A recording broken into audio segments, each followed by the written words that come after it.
खबरों में आगे बढ़ते हैं। खबर मेरठ से है, जहां पर सीसीएस यूनिवर्सिटी मेरठ के कुलपति पर भ्रष्टाचार का आरोप लगा है। संगीता शुक्ला और रजिस्ट्रार पर भ्रष्टाचार का आरोप लगा। 300 करोड़ रुपए के भ्रष्टाचार का आरोप है। भ्रष्टाचार के पोस्टर भी यूनिवर्सिटी में लगाए गए हैं। 5 लोगों के खिलाफ यूनिवर्सिटी में पोस्टर लगे हैं। भ्रष्टाचार के खिलाफ हाईकोर्ट में एक जनहित याचिका दाखिल की गई है। इससे पहले भी 2 असिस्टेंट रजिस्ट्रार को दोषी पाया गया था। फिलहाल देखने वाली बात यही होगी कि हाईकोर्ट की तरफ से जो जनहित याचिका पर सुनवाई होगी उसमें क्या कुछ रहता है। तो 5 लोगों के खिलाफ यूनिवर्सिटी में पोस्टर्स लगाए गए हैं। वो पोस्टर इस वक्त आप अपने स्क्रीन पर देख रहे हैं। तो 5 लोगों के खिलाफ भ्रष्टाचार का आरोप है। उनके खिलाफ पूरी यूनिवर्सिटीज में पोस्टर्स लगाए गए हैं। हालांकि जनहित याचिका दायर की गई है हाईकोर्ट में।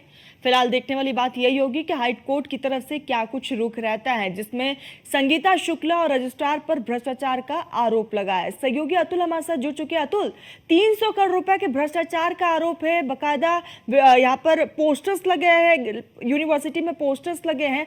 पूरा मामला क्या है और इस पूरे मामले को लेकर क्या कुछ आगे कार्रवाई होगी?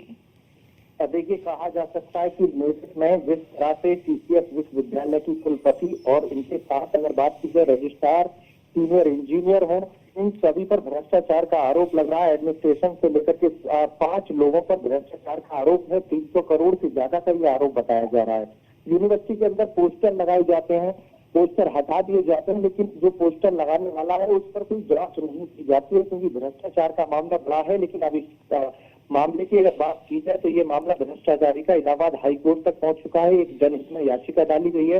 याचिका की अगर बात की जाए, पहले भी रजिस्ट्रार और एक सब रजिस्ट्रार पर कार्रवाई की जा चुकी है, यानी असिस्टेंट रजिस्ट्रार की बात की जाए तो उस पर भी कार्रवाई हो चुकी है। लेकिन देखा जाए जिस तरह से 300 करोड़ से ज्यादा का ये घोटाला सामने आया है, अभी तक की अगर बात की जाए तो लगातार जो कुलपति हैं उन पर सवाल खड़े हो रहे हैं। कुलपति की तरफ से किसी भी तरह से कोई बयान नहीं दिया जा रहा है। लेकिन जिस तरह से यूनिवर्सिटी के अंदर 300 करोड़ की जो भ्रष्टाचारी का मामला है उस पर लगातार सवाल खड़े हुए हैं, उसके बावजूद अगर देखा जाए तो मामला प्रशासन से लेकर अब कोर्ट तक पहुंच चुका है। और कोर्ट में पहुंचने के बाद जनहित में याचिका डाली जाती है।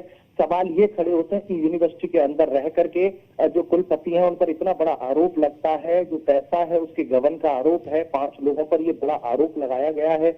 यूनिवर्सिटी में पोस्टर छापे जाते हैं, जगह जगह पर ये पोस्टर लगाए जाते हैं, लेकिन उसके बावजूद किसी भी तरह से जो प्रकरण है उस पर प्रकाश नहीं डाला जाता है। प्रशासन की तरफ से मामले को ठंडे बस्ते में डाल दिया जाता है। लेकिन हाईकोर्ट पहुंचने के बाद कहीं ना कहीं संगीता शुक्ला हो या फिर उनके सहयोगी हो, सबका सरदर्द बढ़ता हुआ नजर आ रहा है। प्रशासन का सरदर्द बढ़ता हुआ नजर आ रहा है। जिस तरह से बड़ा आरोप यहाँ पर घोटाले का लगता हुआ रहा है। भ्रष्टाचारी की अगर बात की जाए तो बड़े भ्रष्टाचारी के आरोप यहाँ कुलपति और उनके अतुल, बड़ा सवाल ये भी है कि 300 करोड़ का ये पूरा मामला है। हालांकि इससे पहले भी आप आरोप लगे हैं रजिस्ट्रार पर, लेकिन उसके बावजूद भी एक्शन नहीं लिया गया।